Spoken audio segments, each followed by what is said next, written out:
Estamos con Arturo Uslar-Pietri en un bar de París que tiene ya su leyenda, la Closerie Vilar. Arturo Uslar-Pietri ocupa actualmente el cargo de embajador de Venezuela en la UNESCO. Escritor antes que nada, historiador, economista, hombre público, fue candidato a la presidencia de su país. Es una de las figuras notables de Venezuela y de América Latina. A los 25 años escribió Las Lanzas Coloradas, a los 70 escribió Oficio Difuntos, y entre estas dos obras, la primera y la última, hay toda una labor literaria muy vinculada a la historia de su país. Por otra parte, la Closerie Vilar, donde nos encontramos, es un sitio que está incorporado también a la literatura, desde el siglo pasado. Por aquí han pasado muchos escritores famosos y personajes. Aquí, cerca a nosotros, hay una placa que recuerda que aquí puso su codo, o empinó su codo, Hemingway. Allí, en aquella mesa, hay otra placa que nos recuerda que por aquí pasó Lenin. Y muchos artistas y muchos personajes. Está asociado no solamente a la Belle Époque, sino también a los años 20, a los fabulosos años 20 de París. Ese París que estaba descubriendo en aquel momento muchas cosas: el surrealismo, el cubismo, el jazz, el tango, las pirinas, las mujeres emancipadas. Y ahora yo quisiera explicar por qué Arturo Uslar-Pietri y por qué la Closerie Vilar. La explicación es muy simple, porque el París que conoció Arturo Uslar-Pietri cuando llegó a los 23 años era justamente este París loco de Montparnasse. Aquí se encontró con latinoamericanos muy ilustres, con un joven llamado Asturias, con un joven cubano llamado Carpentier, con un joven llamado Alberti, con muchos personajes que en ese momento todavía no eran conocidos. Entonces, aquí en este lugar, yo quisiera volver atrás, 50 años atrás, para preguntarle a Arturo Uslar-Pietri dos cosas: cómo era la Venezuela que él dejó en aquel momento y cómo era el París que él encontró. Muchas gracias, Plinio. Desde luego que eran profundamente distintos a lo que hoy en día son respectivamente. La Venezuela de la que yo salí el año 29 era un país muy encerrado sobre sí mismo, un típico país del atraso y del subdesarrollo, desconectado del mundo, pobre, desconectado internamente. Era la Venezuela de Gómez. De modo que yo salí de un país que estaba a fines del siglo XIX materialmente, y vine a un París que era un París que entonces simbolizaba todo lo que uno se imaginaba que debía ser lo que el país representaba para los latinoamericanos. Un París que acababa de salir, no, había salido ya hacía tiempo, pero estaba todavía en la euforia de la victoria de la Primera Guerra Mundial, donde la gente estaba reencontrando el placer de vivir, donde tenían asiento todas las innovaciones que entonces parecían pues sumamente audaces, en materia artística, en materia de ideas, se estaba descubriendo la Revolución Rusa, se estaba descubriendo la revolución pictórica del cubismo, la revolución literaria del surrealismo. Todo eso estaba pues en su apogeo. Era, como tú acabas de decir, la época también en que el jazz empieza a conquistar a París y el tango persiste, que venía de antes de la Primera Guerra. De modo que era un ambiente que no podía ser de más contraste con el que yo dejaba. Además, era una Francia que representaba en pleno lo que fue el apogeo de la Tercera República, de aquella república oratoria, intelectualoide, en que los políticos decían grandes discursos, y en que además, por ejemplo, se celebraban cosas que hoy en día nos parecen absolutamente fuera y que pertenecen a la noche de los tiempos, como decían los cronistas. Por ejemplo, una exposición colonial internacional.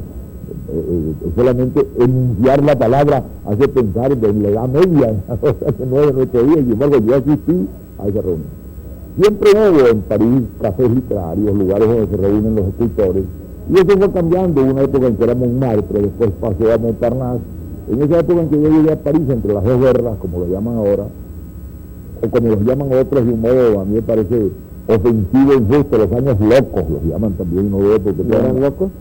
No más que los demás, ni que los anteriores, ni que los posteriores, y tuvieron también su buena dosis de tragedia, ¿no? Pero quizás en relación con la Belle Époque, una pero le llamaban los años locos porque la gente salió de la guerra como con una especie de locura de vivir y de, como dicen en francés, de se rattrapé, de recuperar lo que no habían podido hacer. Y claro, eso era un cierto ambiente de personajes, la Garzón, por ejemplo. bueno, claro, se salieron personajes nuevos, las mujeres se cortaron el pelo, Aprendieron a fumar cigarrillo. Hay público, pero lo hacía. Bueno, entonces esos cafés literarios fueron cambiando, y ahí en Montparnasse cambiaron. Por ejemplo, este café en que estamos fue un café literario muy famoso de Montparnasse desde fines del siglo XIX. Aquí se reunían, pues aquí venía Oscar Wilde, aquí venía Paul Fort, aquí venían los grandes simbolistas franceses. Y eso duró hasta bien entrado ya los años 20 y pico, ¿no? Luego empezaron los nuevos cafés de Montparnasse, como eran la Coupole, el Dom, el Rotonde, el Select. Bueno, que eran cafés donde iba gente ya de nuevas generaciones, eran los cafés de los cubistas, los cafés de los surrealistas. Allí llegaba uno, por ejemplo, ahí nos reuníamos casi diariamente, Alejo Carpentier, Miguel Ángel Asturias, cuando estaba Alberto aquí en París, que pasó como 8 meses, también nos reuníamos con él, y muchos escritores latinoamericanos, y pintores, y poetas, y músicos. Y pasaba por delante de nosotros, por gente de otras clases, de repente en la mesa al lado había un señor un poco raro y callado, que siempre estaba allí tomando una copita de un gran silencio, que era Ilya Ehrenburg. Y de pronto pasaba una especie de asiático con una melenita cortada, que era fugita, y así pues pasaban gente de esa clase que nosotros pues veíamos con gran simpatía. Bueno, Dalí y Buñuel también estaban en esa época en París. En esa época llegó a París, pero usted los conoció personalmente. Sí, no, claro. Amigo de él. En esa época llegó a París Ramón Gómez de la Serna. Sí. Que Ramón pretendió algo imposible, es decir, cultivar una mata de plátano en el Polo Norte. Eso le ocurrió que hay un café a la madrileña en París, cosa que era imposible porque es otro ambiente. Y entonces trató de crear una sucursal de Pombo. Vino aquí y en un cafecito que queda muy aquí en el Boulevard Montparnasse, que todavía existe, se llamaba La Consigna, enfrente a la estación. Él se organizó para que los sábados en la noche le permitieran esa tertulia. Y allí iban 30, 40, 50 y hasta 60 personas. Iban franceses, iban españoles, presidía Ramón con aquella facundia extraordinaria que tenía. Y entonces allí encontraba uno gente de todas clases. Allí iban jóvenes artistas españoles, un joven cineasta que se llamaba Luis Buñuel, un joven pintor muy flaco, muy largo que se llamaba Salvador Dalí. Iban escritores, y como íbamos nosotros, escritores hispanoamericanos, iba Carpentier, iba Asturias, iba yo. Bueno, Ramón presidía y dirigía el debate, iba Jean Cassou, el gran hispanista, iba Georges Tillman, que era un hispanista muy amigo de nosotros, iban algunos italianos importantes que estaban de paso por París, como Massimo Bontempelli, a veces un día se llamaba Curcio Malaparte, de modo que era una reunión muy peregrina, pero que no duró mucho. Esa tentativa no duró más de 1 mes o 2 meses, y luego Ramón se marchó, y ya no volvió a París, y ya ese tipo de cosas desapareció, y volvimos a nuestras reuniones de mesa de café. Pero ¿cómo conoció usted a Carpentier o a Asturias? Bueno, nos conocíamos porque, claro, a través de gente que eran amigos comunes, veníamos a los mismos lugares y siempre había alguien que me conocía a mí, que me presentaba un joven escritor amigo también, y nos poníamos las inquietudes de ustedes en aquella Bueno, todos estábamos, las inquietudes eran literarias básicamente, todos estábamos pensando en que íbamos a hacer grandes cosas literariamente, cada uno estaba con su libro en la cabeza. ¿Qué leían en esa época? ¿Cuáles eran sus maestros? Bueno, sus guías? Éramos omnívoros, pero leíamos mucho de los surrealistas, claro, que en esa época estaban en pleno apogeo. Era el momento de florecimiento de la llamada revolución surrealista. Ahora era la época de que estaban como figuras espectaculares Eliard, Breton, Aragón, y tantos más, y Desnos, pronto fuimos amigos de Desnos. Era gente joven, ¿verdad? Eran hombres jóvenes en ese momento, luego eran hombres que estaban entre los 25 y los 35 años, pues por ahí, y con los cuales nos reuníamos constantemente, porque la vida literal era mucha vida de café, no era, la gente se reunía mucho en el café, y ahí... Pero las influencias ya asimiladas, ¿cuáles serían?